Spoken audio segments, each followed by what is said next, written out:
everybody, welcome back to Pushing Pixels. I'm your host, Sam Mestis. Sorry it's been so long. Sorry about that too. But work has been keeping me really busy, having trouble with my microphone. But we're going to do something fun today. We're going to make a nice little illustration here, and it's going to be sort of a brush extravaganza. We're going to use a lot of the brushes I've used in the past and make a whole image, a whole painting with nothing but one or two clicks of a brush. It's going to be really quick and super simple to do. So let's get started. And I'm going to make sort of like a Pandora island floating in the air kind of thing, which is kind of what I already got started.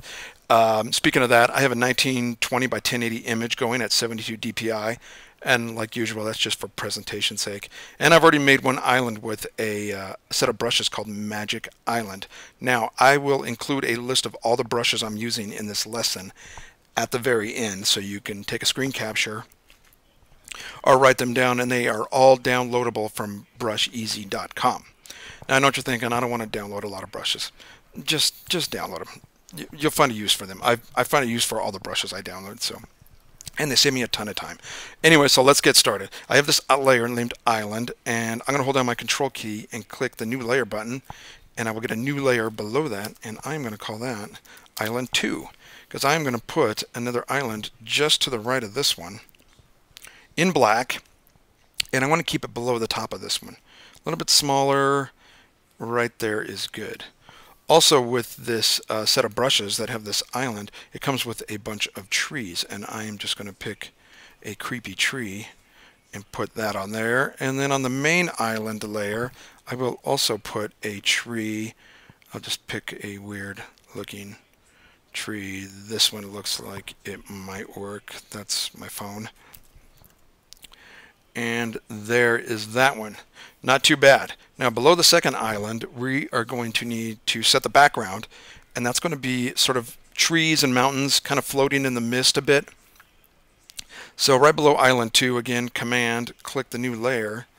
I have a set of brushes called Beyond the Mist, and it is exactly that. Trees and mountains floating in the mist. And I'm using 1795, that's the number of the brush. And on its own layer in black, I'm going to still keep below the top of my main island, because that's my main focus. I'm just going to click once, and I get this nice set of trees, of pine trees. I'm going to take the next brush, which is the 1700 brush, and that is going to be sort of my foreground set of trees. And you can see right there what's happening already when I click in the foreground. A little bit bigger, maybe just a little bit bigger than that. And there you go, I get those trees. Now there's a hard edge on this brush right here, but don't worry about that. We're going to lose that in a minute. Because right below this layer, we are going to put a sun or a moon. Command click, and I will get a new layer underneath, and that will be our moon. I'll just name it Moon. And for that, we're going to use 8 suns. Again, you've seen me use that brush a million times. 2495 is the brush I'm looking for. And if I just do it in black, you can sort of see what it looks like. I'll do it here a little bit smaller. That's what the brush looks like. But I got to do it in white. So I'm going to hit X and set white as my foreground color. But before I do that, I'm going to turn my background color to black, because it's white right now. Command I will invert that. Now you can't see anything, but when I click this moon in white, you will see it come alive. I will do that again right in the middle. Maybe make it just a little bit smaller. There we go. There we go. Not bad. Although I don't want it on the black layer. I want it on its own layer. I'll make a new layer. And there you go. Much better. Right above that moon we just made, let's make a new layer. And we need to use something called SS Light Rays. And that is basically what it is. It's just a bunch of light rays. And I'm using the number 2500 from that package. And if I click it, you'll see what it looks like there. But it's a little bit too big. And we're doing it in white again, as usual, on its own layer in front of the moon. Let's see what happens if I do that. Not big enough. Let's try it again. Not too bad. We'll have to mask that in a minute. But before we do that, let's go to the top layer, the island layer. And right above that layer, let's put some grass in and things like that. I have a brush called Grasslands, and it's full of weeds and bushes and grass and stuff like that. And I'm going to use 2 brushes. They both have the same number, but they're left and right of each other. So it's 398. And with black selected as my foreground color, scale this up, not that quite that big. I'm going to start putting in some of these weeds.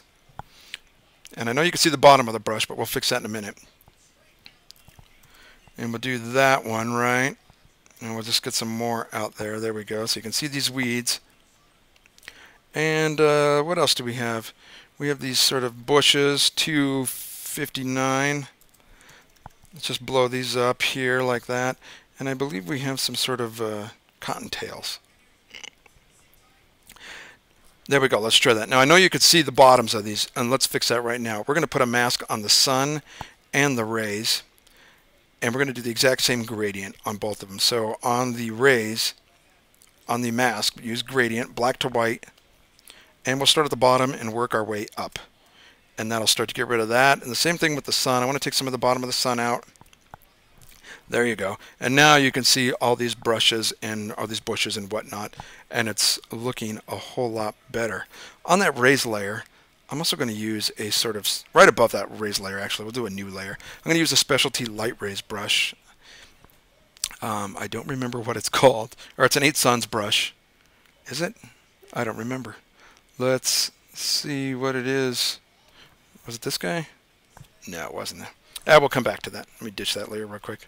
On top of everything, if you go up to the grass layer there, above that, let's put some birds.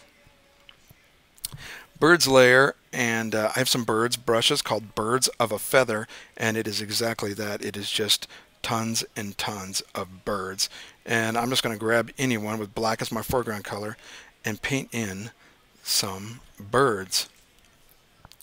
And I'm going to get some tiny ones way in the background back there.